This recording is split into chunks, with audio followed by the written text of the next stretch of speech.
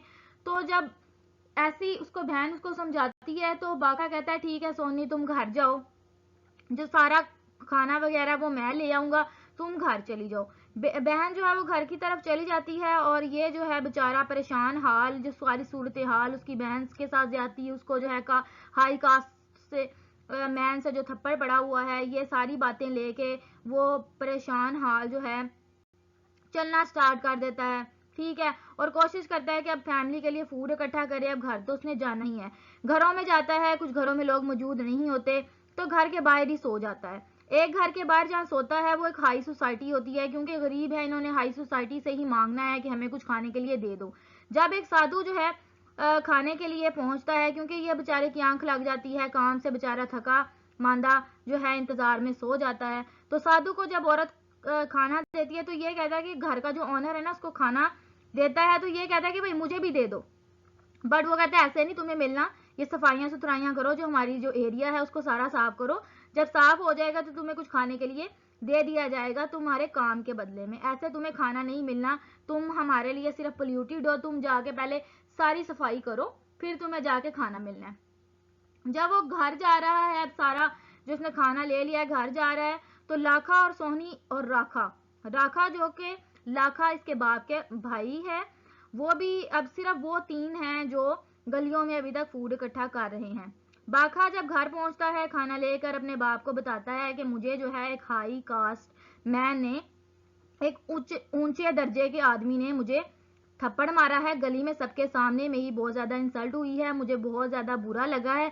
लाखा को पता लगता है कि बेटे को तो बहुत गुस्सा आया हुआ है, कहीं काम ही ना छोड़ दे। उसको समझाता है कि कोई बात नहीं, ऐसा कुछ नहीं होता, ठीक है, तुम्हें जो है काम करना ही है, तुम जब छोटे थे तुम्हें एक डॉक्टर ने बचाया था, वो भी एक हाई कास्ट ही आदमी था, तुम्हारी अगर तुम मर जाते तुम्हें कुछ हो जाता, तुम्हारे उसने तुम्हें जिंदगी बख्शी है। उसे समझा बुझा के उसकी गुस्सा ठंडा करने की कोशिश करता है।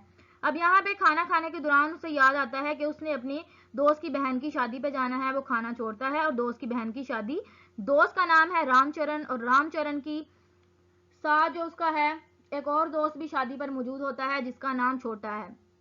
जब ये देखते हैं कि हमारा दोस्त परेशान है, जब शादी हॉल में ये पहुंच जाता है तो देखते हैं कि दोस्त तो बहुत ज्यादा परेशान है। अब उससे सारा माजरा पूछते हैं, रामचरण और छोटा उससे सारा माजरा पूछते हैं, बताता है कि किस तरह उसकी बहन सोनी को सेक्सुअल असाल्ट का सामना करना पड़ा है, उसके साथ जबरदस्ती होने की कोशिश की गई है, वो भी एक पंडित ने की है, और मुझे एक ऊंचे दर्जे के आदमी ने थप्पड़ मारा भरे बाजार में, तो मेरे लिए बहुत ज्यादा इंसल्ट है। वो बहुत ज्यादा परेशान है, किसी भी आदमी के साथ ऐसे होगा तो वो बहुत ज्यादा डिप्रेस होता है। अब दोस्त जो है चरण सिंह जो उसका दोस्त है रामचरण जिसकी बहन की शादी है, वो तो खामोश है और कुछ कह नहीं पा रहा कि अब उसको क्या बोले, ठीक है, इस बात पे एम्बेरस सा वो फील कर रहा है। छोटा कहता है तुम्हें बदला लेना चाहिए, सोचता तो ये भी है कि मुझे बदला लेना चाहिए, बट वो बदला कैसे लेगा, उसका पूरा खानदान तबाह कर दिया जाएगा, ठीक है, अपने जज्बात को अंदर ही काबू में रखता है। इसके दोस्त से याद दिलाते हैं कि तुम्हें चरण सिंह ने तुमसे वादा किया था, जो कि हॉकी प्लेयर है, कि तुम्हें हॉकी स्टिक देगा, तो तुम जो है हॉकी स्टिक लो जाके, उससे जो तुम्हें इनाम के तौर पे मिलनी है। इस बात पे बाका बहुत खुश हो जाता है, इसकी जो सारी थकन थकावट जो है दूर हो जाती है कि हाँ चलो ठीक है मेरे साथ इतना कुछ हो गया लेकिन अब कुछ अच्छा भी होने वाला है।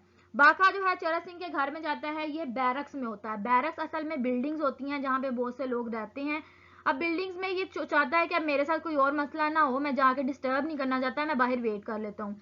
यहाँ पे दरख्त के नीचे आराम करने लग जाता है, काफी देर यहाँ पे वेट करता है। चरण सिंह खुद चलकर बाहर आता है, बाका को अंदर इनवाइट करता है कि मेरे साथ आकर चाय पियो।